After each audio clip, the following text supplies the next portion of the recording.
할렐루야. 네, 10월의 둘째 날이 되었습니다. 여러분들 10월 잘 시작하셨습니까? 이제 10월에 시작되는 어제와 또 오늘 이렇게 성전에서 하나님의 말씀을 들으면서 또 10월 한 달 동안 하나님께 삶을 맡기시고 또 위로를 얻으시면서 하나님의 크신 축복을 받으실 수 있기를 주님의 이름으로 축원해 드립니다. 지난 한 주 동안 새벽 예배에서 말씀을 전하면서 열왕기 상에 대해서 이제 말씀을 함께 나누고 있었습니다. 특별히 열왕기 상의 말씀의 시작은 이 다윗 왕의 죽음이 임박했음을 나타내는 말씀과 또한 그에 따른 아들 아도니아가 왕권 찬탈 계획이 이제 실패로 돌아가게 됩니다. 그렇게 됨으로 말미암아 이제 솔로몬이 왕위에 올라서 다윗의 시대의 사람들 중에 이 아도니아와 함께 그 반역을 모의했던 그런 자들을 정리하는 그러한 말씀이 이 열왕기상의 시작의 말씀으로 나타나고 있습니다. 다윗은 헤브론에서 이제 죽기까지 헤브론에서 먼저 7년 동안 다스렸습니다. 또 예루살렘에서 또한 다윗은 33년이라는 시간을 왕권을 누리게 되었던 것입니다. 이 다윗의 죽음으로 솔로몬의 이제 왕위에 올라서 지혜의 왕으로 명성을 떨치게 됩니다. 솔로몬 역시 아버지와 같은 횟수인 40년 동안이라는 그런 시간 동안 예루살렘에서 이제 이스라엘을 다스리게 되었던 것입니다. 오늘 본문에서 우리가 함께 바라보고 있으면 솔로몬의 왕위를 이은 사람이 바로 르호보암이라는 사람이라는 것을 우리는 알 수 있게 됩니다. 르호보암의 이름의 뜻은 백성의 수가 많다라는 뜻이 있습니다. 그리고 열왕기상 14장 21절의 말씀에 보면 이 르호보암은 솔로몬과 암몬 여자였던 나아마 사이에서 태어난 아들이라고 기록이 되어져 있습니다.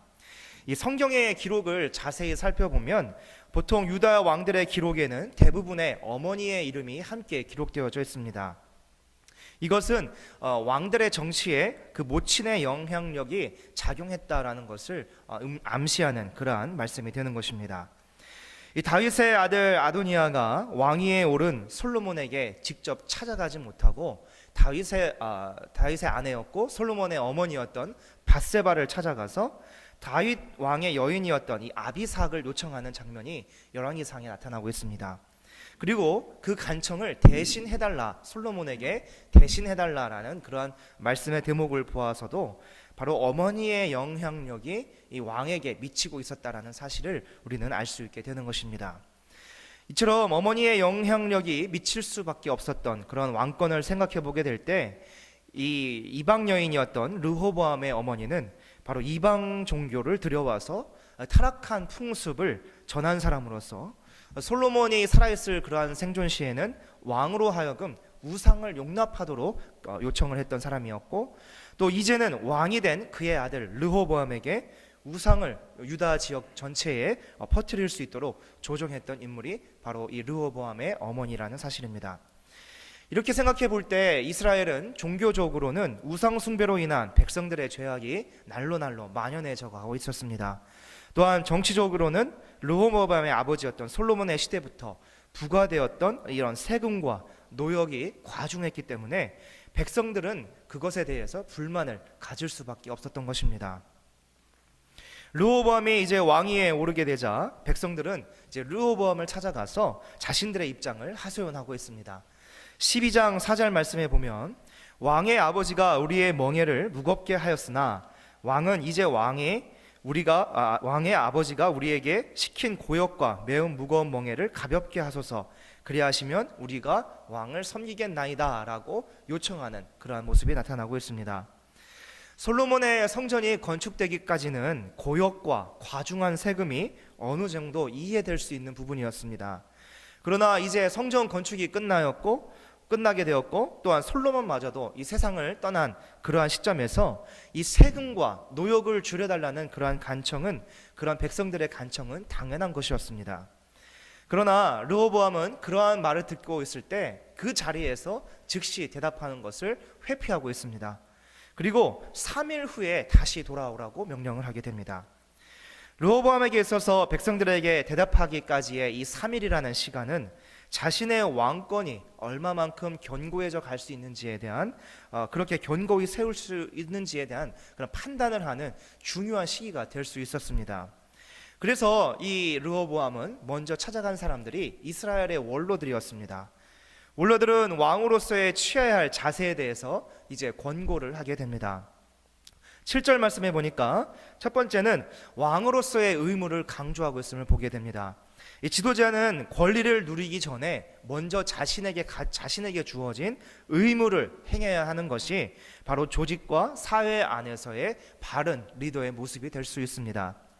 따라서 왕으로서의 의무를 먼저 다하는 것이 당연한 것이라는 것을 알려주면서 백성의 소리에 귀를 기울이라고 조언을 해주고 있는 것이 바로 이 원로들의 말이었습니다.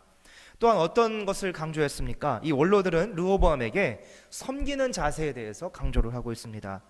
이 지도자는 섬김을 받으려 하는 사람이 아니라 섬기는 자리에서 백성들의 마음을 편안하게 해주고 또 그들로 하여금 나라 안에서 즐거움을 누릴 수 있도록 인도하는 자가 바로 지도자가 되어야 한다는 것을 이 원로들이 말씀을 하고 있는 것이었습니다. 계속해서 이 원로들은 화합을 통한 권력을 견고히 세워가라고 말씀을 하고 있습니다. 원로들은 솔로몬으로 말미암아 멀어진 백성들의 마음을 이제금 다시금 돌이키는 일에 힘쓰라고 말을 하고 있는 것입니다. 백성들의 마음을 돌이켜서 왕권을 굳게 세우라고 말씀을 하고 있습니다. 그렇게 될 때에 백성들이 영원히 왕의 종이 될 것입니다 라고 조언을 충언을 하고 있게 된 것입니다. 그런데 여기서 르호보암은 또 다른 한 그룹의 사람들을 만나서 이 일을 상의하게 되는데 바로 자신과 함께 자라났던 친구들, 바로 어린 사람들의 지식을 요청했던 것입니다. 그들은 원로들과의 정반대되는 의견을 제시하고 있습니다. 첫 번째는 왕으로서 의무를 먼저 지킬 것이 아니라 왕으로서의 권리를 먼저 누리라고 말을 하고 있습니다. 두 번째는 섬기는 자가 아니라 군림하는 자로서 나아가라고 말을 하고 있습니다. 세 번째는 왕의 능력을 과시해서 저들의 불평과 불만을 없애버리라고 말을 하고 있습니다. 그렇게 말을 하면서 그들이 이 르호보암에게 조언했던 말이 바로 내 새끼손가락이 내 아버지의 허리보다 굵다라고 표현을 하면서 이러한 말을 전하라고 말을 하게 되었던 것입니다. 르호보암은 이제 3일이 지나서 백성들을 다시금 한자리에 모으게 됩니다. 그리고 그들 앞으로 나와서 이제 앞으로 자신이 어떻게 정치를 할 것인지 다스릴 것에 대한 것을 이제 선포를 하고 있습니다. 르호보암의 대답은 원로들의 충언과는 정반대되는 바로 어린 사람들과 함께 의논하여서 그들로부터 얻은 결과를 가지고 백성들에게 말을 전하고 있습니다.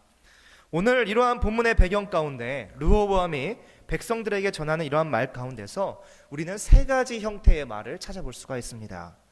어떤 말입니까? 첫 번째 말은 바로 성경에 기록된 대로 포악한 말이다라는 것을 우리는 바라볼 수 있습니다. 13절 말씀해 보니까 왕이 포악한 말로 백성들에게 대답했다라고 기록을 하고 있습니다. 여러분, 이 포악이라는 말은 어떤 의미를 담고 있는지 아십니까? 이 포악이라는 말은 몹시 잔인하고 난폭하다라는 그런 사전적 정의가 있습니다. 영어 성경에서는 하슐리라고 되어져 있는데 이것은 아주 엄하다라는 뜻이 담겨져 있습니다. 르호보암이 백성에게 나는 너희의 멍에를 더욱 무겁게 할 것이고 전갈채찍으로 다스릴 것이다 라고 공포를 하고 있습니다. 그의 말에는, 그의 언어에는 조금의 여유도 없습니다. 그의 말에는 조금의 헤아림도 없습니다. 왕으로서의 선정을 베풀려는 그러한 모습도 찾아볼 수 없습니다. 흔히들 말하기를 이 말이란 본래 사람의 인품이 따른다라고 말을 합니다. 다시 말하면 말 속에 그 사람의 인격과 교양이 담겨져 있다는 말입니다. 르호보암의 말 속에는 그런 인격과 교양보다는 오직 독과 오기만 가득할 뿐이었고 선한 것은 하나도 없었던 것입니다. 여러분, 이 르호보암의 말, 이 포악한 말을 오늘 나의 말의 언어 습관 가운데 한번 비춰보시기를 바랍니다. 나의 말 속에는 과연, 우리들의 말 속에는 과연 무엇이 담겨져 있습니까? 우리 뉴욕 선교교회 성도들의 언어에는, 우리들의 말에는 사랑의 언어, 또한 이해의 언어, 또한 격려의 언어가 있기를 주님의 이름으로 축원해 드립니다. 그래야 해서 헤아려 줄 수 있고 이해해 줄 수 있는 그러한 언어가 우리들의 입술 가운데 있어야 하게 될 것입니다. 또한 르호보암의 말은 악한 자의 말을 따르는 어리석은 말이었습니다. 이 르호보암도 그랬지만 우리가 사용하는 언어에는 반드시 우리가 그 언어를 택하는 선택권이 나에게 있다는 사실입니다. 르호보암에게는 충언을 제시했던 이런 원로들의 말이 있었습니다. 또한 악한 길을 따르게 했던 어린 자들의 말을 있었습니다. 이 중요한 것은 내가 어떤 것을 취하여 그 말을 하는 것이냐에 따라 달라진다라는 것입니다. 우리의 인생은 나에게 유익한 삶만이 찾아오지 않게 되어져 있습니다. 때로는 시련도 찾아오고 고난도, 또한 배신도, 슬픔도, 또한 좌절과 낭망의 순간도 우리에게 삶 가운데 찾아오게 되어져 있습니다. 그때 우리가 성도로서 내가 취해야 할 언어는 어떤 것인지 여러분 생각해 보시기를 바랍니다. 바로 하나님을 의지하는 그러한 단어들을, 또한 그러한 말들을 여러분들 선택하시기를 바랍니다. 비록 그리 아니하실지라도 나는 주님만 바라보고 나아가겠습니다라는 그러한 입술의 고백과 우리들의 언어가 되시기를 간절히 바라는 것입니다. 이 르호보암은 이 선과 악의 명확한 언어 가운데서 백성들을 짓누르는 그런 악의 언어를 선택한 어리석은 사람이었던 것을 우리는 알 수 있습니다. 우리의 입술과 말에는 오직 선한 것만, 또한 서로 세워주는 그러한 말만이 있기를 주님의 이름으로 축원해 드립니다. 또 한 가지 이제 기억해야 될 사실은 잘못된 언어는 폭력을 부른다라는 사실입니다. 때로는 전해지는 사소한 말이 어떠한 몸짓으로나 또한 움직임보다 더 크게 폭력적으로 다가올 때가 있습니다. 악한 말에는 또한 악한 행동이 반드시 따르기 마련입니다. 따라서 르호보암은 엄청난 폭력을 동반하는 말로써 백성들은 그 말을 듣고 어떠한 대책을 세우지 않을 수 없는 그러한 현실에 처해져 있었던 것입니다. 우리가 생각해 보면 르호보암의 말의 시작은 포악한 언어로 시작을 했습니다. 또한 어리석은 말을 따랐고 악의 말을 따르는 그러한 사람이었습니다. 그리고 그의 말은 매우 폭력적이었다라는 사실을 우리는 알 수 있게 되는 것입니다. 이러한 자의 모습 가운데는 하나님의 역사하심이 없다라는 사실을 여러분들 반드시 기억하시기를 바랍니다. 그러면 두 번째 형태의 말은 어떠한 말이었겠습니까? 성경 말씀에 보면 이 두 번째 형태의 말은 바로 원로들이 르호보암에게 권고했던 바로 좋은 말이라고 표현되어져 있는 말입니다. 본문 7절의 말씀에 보면 원로들의 말 가운데는 분명코 그들이 먼저 경험했던 삶의 지식과 또한 그들이 경험했던 여러 가지 가지고 있는 지혜가 담겨 있는 그러한 말들이었다라는 것을 우리는 알 수 있게 됩니다. 그들은 르호보암의 아버지였던 솔로몬 왕의 모습을 보면서 어떠한 것이 하나님의 뜻에 합한 것이며 또한 백성들을 위한 것인지를 이 원로들은 이미 익히 너무나도 잘 알고 있었습니다. 또한 왕위에 오른 르호보암이 아버지보다 더욱더 하나님께 인정받는 그러한 왕이 되기를 바라는 마음으로 이 원로들은 아낌없이 그렇게 충언을 하게 되었던 것입니다. 그렇다면 그들이 하는 말 가운데 좋은 말의 의미는 과연 어떤 말이었습니까? 첫 번째는 하나님의 뜻을 따르라는 그러한 말이었습니다. 두 번째는 백성들에게 사랑과 긍휼의 마음으로 다가서라는 그러한 말이 바로 좋은 말이라는 것을 우리는 알 수 있게 되는 것입니다. 하지만 르호보암은 이런 원로들의 말을 따르지 않고 또한 좋은 말을 하지 않게 되었습니다. 하나님보다 백성들보다 자신이 먼저였고 자신의 방법이 우선이었던 르호보암의 모습을 우리는 보게 되는 것입니다. 우리가 기억해 보면 내 생각이 앞서다 보면 결국에는 우리의 입술 가운데는 좋은 말이 나타나지 않습니다. 하나님의 뜻과는 거리가 멀어지는 그러한 말을 우리가 나도 모르게 사용하게 된다라는 사실입니다. 따라서 우리의 언어에는 항상 기억해야 할 것은 나보다 하나님을 먼저 생각하고 나보다는 타인을 향한 그런 마음을 먼저 생각하면서 이런 원로들이 권고했던 좋은 말, 섬기고 격려하고 이해하는 말들을 사용하실 수 있는 우리 신앙 공동체가 되시기를 주님의 이름으로 축복해 드립니다. 세 번째 형태의 말은 바로 여호와 하나님의 예언의 말씀입니다. 여호와 하나님의 말씀은 바로 예언과 성취로 나타내어지게 되어져 있습니다. 이스라엘 백성들이 르호보암에게 이렇게 선정을 요구할 때에 이미 그들은 애굽 땅으로 도망하였던 이 여로보암을 초청하여서 그 자리에 함께 있었습니다. 여로보암이라는 사람은 바로 솔로몬이 다윗의 아버지의 성읍을 새롭게 수축할 때에 그 여로보암의 성실함, 부지런함을 보면서 이 요셉 족속의 일을 감독하도록 이 솔로몬 왕이 여로보암에게 명령을 해서 이 여로보암은 이 성전을 수축하는 일에, 또 성읍을 수축하는 일에 이제 감독으로서 그 명령을 수행하고 있던 자였습니다. 그때 아이야 선지자는 여로보암을 만나게 되는데 자신이 입고 있던 새 옷을 12조각으로 찢어서 이 10조각을 이 여로보암에게 전해주는 그러한 일을 행하게 됩니다. 이것이 하나님의 뜻이고 바로 이 12지파 중에 10지파의 왕이 될 것을 예언하는 그러한 메시지를 받은 자가 바로 여로보암이었습니다.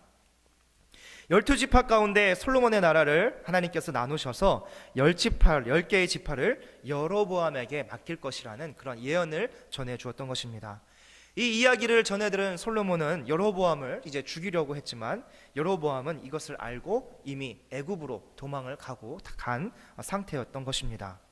이제 솔로몬이 죽고 르호보암은 포악한 말로 백성들을 멀리하려고 할 때에 이미 백성들은 그러한 것을 예견을 하고 여로보암을 애굽에서 데리고 왔습니다. 르호보암의 어리석은 말은 이제 12개의 이제 지파 가운데 10개의 지파가 분리되는 그러한 결과를 초래했던 것입니다.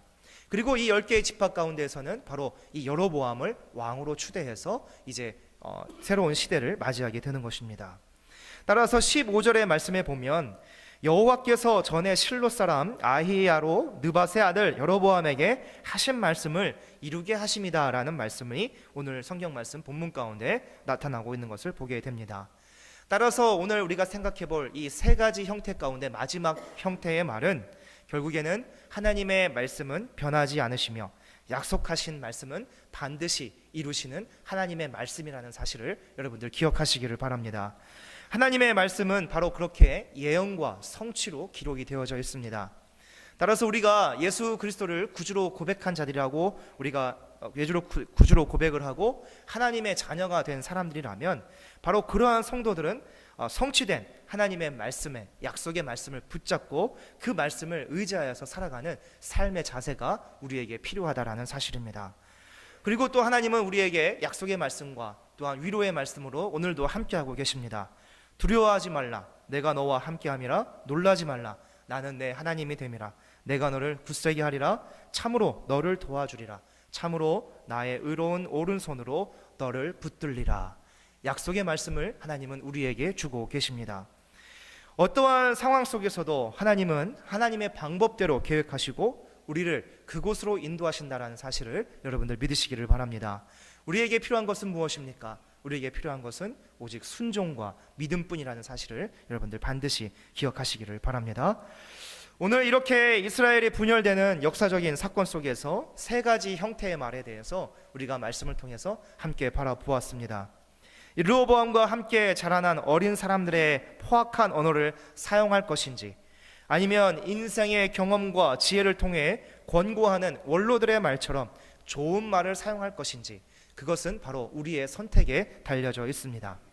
우리의 선택은 바로 격려하고 세워주고 이해하고 헤아려주는 그러한 말들을 선택하여서 우리 뉴욕 선교회 공동체가 사랑으로 더욱더 풍성해질 수 있기를 주님의 이름으로 축원해 드립니다. 또한 여호와 하나님의 변함없으신 약속의 말씀 끝까지 붙잡고 순종하셔서 승리를 경험하실 수 있는 저와 여러분들의 복된 신앙생활이 되실 수 있기를 주님의 이름으로 축복해 드립니다. 기도하시겠습니다. 하나님, 이스라엘이 이제 분열되는 그러한 역사 속에서 르호보암 왕이 백성들을 향한 그러한 말 가운데 세 가지 형태의 말을 살펴볼 수 있도록 귀한 아침에 귀한 말씀 주시니 감사를 드립니다. 우리가 사용해야 될 언어는 어떠한 언어가 되어야 하겠습니까? 하나님, 서로 격려하고 서로 세워주고 서로 이해하고 서로 보듬어 줄 수 있는, 그렇게 헤아려 줄 수 있는 언어들을 선택하여 우리 공동체가 하나님 앞에 아름다운 모습으로 전진해 나가도록 역사하여 주옵소서. 때로는 우리 마음 가운데 서운한 마음도 있고 미워하는 마음도 있고 또한 싫어하는 마음도 있겠지만 그러한 모든 죄악된 마음을 하나님 물리쳐 주시고 주의 성령으로 우리를 깨끗하게 하여 주셔서 우리의 언어 가운데는 언제나 하나님을 기쁘시게 하는 귀한 언어로 사용되어 줄 수 있도록 인도하여 주시옵소서. 하나님 또한 간절히 바라옵고 원하옵기는 살아계셔서 역사하시는 하나님의 말씀을 붙잡고 나아가기를 원합니다. 우리에게 주신 말씀, 성취된 말씀을 붙잡고 우리가 이 땅 가운데 힘을 얻고 담대히 살아가는 주님의 백성들의 삶이 되도록 역사하여 주시옵소서. 하나님 귀한 세 가지의 말의 형태를 우리가 깊이 깨닫게 하여 주시고 내가 사용해야 할 말이 어떤 말인지 이 시간 마음으로 다짐하고 돌아가는 은혜의 시간으로 함께하여 주시옵소서.